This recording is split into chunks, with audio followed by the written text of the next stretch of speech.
Apologize for that, I'm feeling a bit sick, therefore I couldn't make this most requested video of the last 24 hours immediately yesterday, because the news came out that the Nürburgring essentially banning motorcycles from the Nordschleife. More specifically said, they are separating cars and bikes, and this of course has caused for lots of opinions, lots of questions. So today I will tell you what exactly is being said in the press release, what is Nürburgring thinking about it, what are the reasons behind it, what are my opinions about it, and also some additional opinions on safety driving standards in public sessions Nürburgring, since this is the main reason why the bikes right now are being separated. So, let me go through the important points of the press release. It's called A Focus on Safety Revamped Program for Motorcyclists at the Nürburgring, which is a very politically correct way of saying things. Nürburgring has restructured its offering for the motorcycles. The most important change is that the motorcycles and cars will no longer be on the tracks at the same time. To make the Nürburgring experience particularly safe for bikers, the track operator is introducing professional training and exclusive time slots for two-wheelers from this season onwards. The safety of all participants is our top priority. We have taken a very close look at the situation regarding the simultaneous participation of cars and motorcycles in tourist trips. The analysis revealed that the different driving dynamics can lead to misunderstandings between two- and four-wheelers. In this case, motorcycles are particularly at risk because, unlike car drivers, they have no crumple zone. This is why we've decided to separate cars and motorcycles in the future, and therefore they will not be on the same time on the Nordschleife. This means there will be two opportunities for bikers to still go on the Nordschleife. There will be 4 full-day sessions, but they are actually 2 consecutive 2-day sessions on July 30th and 31st, August 14th and 13th. It will be full training, so it will be guided drives. It doesn't say about anything about free driving, and there's that. However, on the GP track, you will have exclusive motorcycle sessions where the motorcycle riders will be able to enjoy the track and go full throttle there, which is also, of course, absolutely very safe and makes sense. The GP track will be open 38 times in 2025, and there will be also additional track days for bikers. And then finally, people who have bought a season ticket, basically unlimited card to drive the public session Nürburgring, they can either still use it for cars, because it does not discriminate what you use the card for or where, on Nordschleife or the GP track, or alternatively, you can also, of course, return it if you're really saying, I'm just a biker for the Nordschleife, which I find actually cool in this case, that Nürburgring is offering this option and opportunity. Now, let's open up a can of worms. Before I'm gonna do that, before I'm gonna give you any of my opinions, I want you to know that I'm an ex-bike rider myself. As a matter of fact, my, I wouldn't say influencer career, but my first contact with social media and also motorsport was when I started modifying scooters for drag racing when I was a kid 20 years ago. Later, I moved to super bikes. I had a 600cc Suzuki. And I actually stopped riding it because I realized the way I love adrenaline rush and speed is just a matter of time until I'm gonna hurt myself, or even worse. Related to that, I want to tell you is that I also, over the last years of driving the Nürburgring, I have also quite often, now actually over the last years, I said, I do not want to drive certain cars, because they are not safe. And even cars offer a crumple zone, they offer additional protection, but some things are just a bit too extreme. Although I published a video of driving a weekend racer from Sigma last week, but yeah, I'm very extra cautious. Anyway, what I want to say is my personal opinion on this topic. It's not a good decision, it's not a bad decision, but it is the right decision. Why is that? Again, being here for this year, I'm celebrating 10 years at the Nürburgring, driving 1,000 laps a year, various cars, etc., etc. I have daily experience with bikers. And quite often, I absolutely love seeing special bikes and riders fly past me, doing even wheelies and some other things that maybe not necessarily are allowed, but are cool to see, just like it is the case with drifting. I'm not promoting that behavior, but I enjoy this kind of things. Also enjoy watching things from Auto Addiction and Stateside Supercars, when you see bikers being really like, what's it called, fully on the limit, doing knee downs, like Ride Easy on Instagram, is doing fantastic content.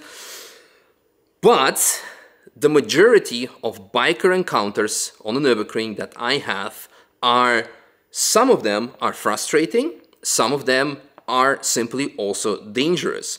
Because the reality is, those bikers, those ones that are causing the problems, they are unaware of what's happening around them, because usually they're used to the public road where they are the fastest rider, and now they come to a racetrack where you have actually also a lot more experienced drivers that are coming up like extremely fast, and those experienced car drivers are maybe not necessarily aware of bikers' line and behavior. So bikes doesn't see the car, or sometimes car does not see the bike behind it, or sometimes biker does not see how sharp the corner is going to be, or if there is an oil on track, and therefore, in case of an incident, again, he not only does not have a crumple zone, what Nürburgring is not telling, there are now run-off areas. There are a few gravel traps, but the majority of them, you go straight into the barrier. And the chance of an injury is extremely high, and as history has shown, there are also sometimes fatalities. Now, it's not that people die here every year, but there are people that die, and some of them, I also need to say, for the sake of transparency, some of them die weeks later in a hospital, and then it's also not linked to actually them dying because of Nürburgring, but them dying in the hospital. It is, therefore, the right decision. If we are being completely honest with ourselves, the amount of driving time for bikers is not that high either, because as soon as a car spilling coolant or oil, they put sand on it, the absorbing absorbing sand to make sure that it goes away. It takes a few hours, and until then, bikes are not allowed on track. And it's quite often that you see the bikes are not allowed on track. Now, in addition, when biker falls down and hurts himself, quite often police needs to come, because it's usually quite a serious injury and they need to see exactly what has happened, whether there is the reason, external factor behind it, whether some car has spilled coolant or oil, because you need to see it for insurance purposes for the biker and etc. And this closes the track down. So yes, bikers do lead to a lot of closures, maybe not necessarily fatalities, but a lot of closures. Now, you might be saying like, oh, Nürburgring just wants to make money. That's why they want to avoid them. I can tell you that there's a lot more money coming in from other events and other activities. But me personally, as a driver, or other people who come all the way from US, Australia, overseas, and they come here for just that one particular evening because they happen to be in Germany, they want to go for a lap, they come to the track and the track is closed for the whole evening because in the first lap, biker crashes and then helicopter needs to come, etc., etc. It's also frustrating. I'm just painting you the whole complete picture. So again, it's not a good or bad decision, but to avoid risk of injury or fatality, frustration from other drivers, unfortunately, based on the statistics and the hard facts, from all the recent changes that the Nürburgring has introduced, this is for me the most welcome one. Again, I love bikers, I was one myself, I might get on it again, maybe in a less like hardcore version. It's not, but in this case, in this particular place, the Nordschleife is not the right place for a bike. There are lots of people who can do it, but there's also a reason why Formula 1 cars are not driving here. Which brings us to another interesting topic. So, public session Nürburgring is basically a public road. This was a traditional status that was granted to the track many, many years ago, and this is what we still have. So therefore, every car with a license plate is allowed to go on the track and do a lap of the Nürburgring. However, in certain cases, Nürburgring is also making its own rules for the good or for the bad, but some of them are actually quite questionable. Aside from the bikers separating them or effectively banning them from the Nordschleife, like banning touring cars, okay, makes sense. Like the big buses that you had 10 plus years ago, sometimes occasionally going on the same time. Yes, that was a good decision. Banning pickup trucks, don't understand exact thing. Banning cars with excessive wings without actually argumentating it, don't understand it exactly, because they ask, we've seen it multiple times, they ask to take those wings off and then car becomes more unstable and yeah, ends up in the wall. Happened multiple times. And in addition, as of recently, or sorry, I think 2 years ago, they banned cars that could not or cannot go faster than 130 kilometers per hour in the papers originally. So the old Fiat 500s, etc., etc. Which makes, on one hand, sense, but if you look at it from motorsport perspective, usually the racetracks get certain qualifications for fast cars to be able to drive on them. So the F1 qualification, you're allowed to, this means the track is fast for the fastest cars in the world to drive there. And if not, then those cars are not allowed to drive there. So usually from motorsport tradition, the faster cars get banned, not the slower ones. Now, we should not, of course, have the faster cars being banned, but here's a bit of a contradiction. Now, again, if we think about safety rules, my biggest concern, I've been saying it for years. For years I've been saying that, and I keep on saying that. That makes absolutely zero sense to me. On a public road, you're not allowed to wear a helmet because driver at all times needs to be recognizable in case he commits a crime or whatever. However, of course, on the Nürburgring, the driver is allowed to wear a helmet because it's safety, especially if you have a roll cage in the car. But you are not allowed to wear a Hans system because according to the thinking, the Hans system restricts your movement and you cannot look in your mirrors or next to you. Now, I'm being expected as a race car driver to look in my mirrors or next to me when I'm driving 24 hours of Nürburgring at night and we have faster GT3 cars behind us. So I don't think Hans system is restricting the vision. What is restricting are modern cars with massive A-pillars, B-pillars, and also the window sills being extremely high up. So taking away that safety feature, that makes zero sense for me. So I would really like to see that Hans system will be allowed. I mean, and if it's being said like, but then we do not want to encourage people to go fast, maybe you should put speed limits. Maybe you should ban faster cars that actually should not be going there because they're simply too fast. And we'll go traditionally to the old spirit of TF because everyone needs to be able to enjoy the lap in peace and not being harassed by faster traffic. It is what it is. Now, there were, of course, also lots of questions. Oh, they banned bikes. Oh, they banned trucks. They banned this. What are they going to ban next? We will see.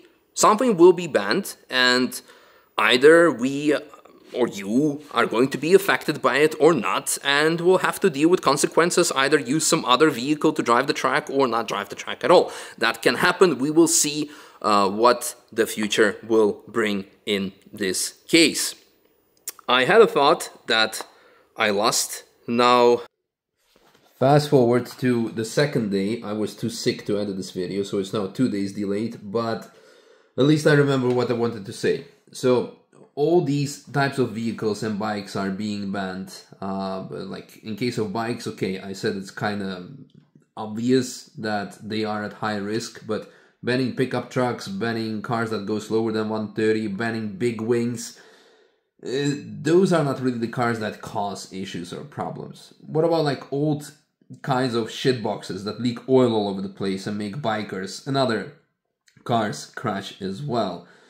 The problem is it's going to be very hard to regulate such a thing. It would be the right thing to do, but it's impossible to do so because then you're gonna have to set up a separate technical commission, make sure that people are, well, the cars have MOT, that the cars have whatever is necessary to drive the track in a safe manner. And while you're at it, you might as well at the same time enforce people sorry. I'm still alive. We have a few more weeks till the season starts, so I'll be better. You might as well enforce people to make sure that they read the rules, because everyone can just come and buy a lap ticket or buy an app and or download the Green Hell Driving app and then just go on a track. But no one checks if those people know the rules, if they know that you're only allowed to overtake on the left side, that you're not allowed to speed through yellow flags, etc., etc. And quite often this causes for a bad situation. Now finally, most of the countries have banned the Nürburgring from the insurance policies, or the most insurers from other countries have banned the Nürburgring. Germany, as of this year, a lot of companies start to ban the Nürburgring from the insurance policy. So if in the past you could crash your GT3 RS or whatever and insurance will pay out as long as it happened on public session Nürburgring because it's on a public road, this year it's not going to be the case. The question, however, because it's a public road and someone else causes the crash, then your insurance or your lawyer might most likely go after them because they caused the crash, they caused you to crash. But if you cause something, then you breach the terms of being on the Nürburgring, your insurance will not pay out. Anyway, this whole situation, to be honest, like from the start, I found it, ever since I started driving the Nürburgring, I found it quite a weird thing, because unless you take an additional insurance, I believe everyone needs to be liable for their own stuff. So the question is how this is going to affect TF, the public sessions, whether at some point it's just going to become some sort of event of its own, but then it's going to get more complicated because you probably have to deal a lot more with noise regulations, noise restrictions, etc., etc. So yeah, just train the thoughts. I'm gonna go get completely wasted on some more Lemsip. That's the best thing UK has to offer. Unfortunately, UK drivers are not insured on track by their insurance policies. Regardless of things being banned, me agreeing with things, me disagreeing with things, I love the track, I enjoy driving the track and sharing this with you, and I cannot wait for the track to reopen to actually do some laps with you guys. It's going to be quite a crazy season, lots of cool things coming up, and yeah, see you soon, and hopefully I'll look better than now. But yeah, bye.